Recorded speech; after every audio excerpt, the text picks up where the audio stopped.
As you can see how much is coming off. The fiberglass doesn't appear to be cracked or anything, so it still has a smooth surface, but we'll keep pressing ahead.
All right, here we go. So we are done washing, we've let it dry, and let's take a closer look and see what we think.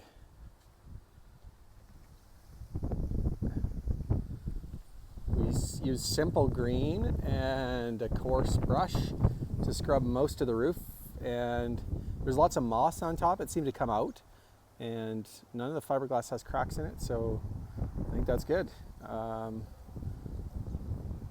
I don't know. Looks a lot better, that's for sure. Didn't find anything more concerning than we knew before. The gutters on the top were good, which is awesome. So we just cleaned that all out. Haven't done anything on the other than the exterior of a wash here now. But amazing how much of a difference it makes in the truck having not been washed for probably 15 years or so.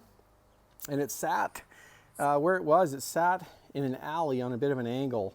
And so this side of the bus was exposed to kind of the splashing. I think that's maybe why there's a little bit more rust on there. But yeah, it cleaned up okay. And actually, depending on the angle you get, you actually can almost see there. Yeah, you can see a little bit, like there's a little bit of shine to the paint. So we'll give it a polish, and it might even look better in the driveway. My son, who's the part owner of this, he really likes the polish. So we'll see if he can find some magic polish to get rid of that rust. Okay, so there we go. There's Gus, the Crunchy Bus, episode 2 with a wash. Much better. And the wheels cleaned up really well. I was surprised. But the chrome's all beat up and pitted, but a little more polish, I'm sure it'll turn out even better.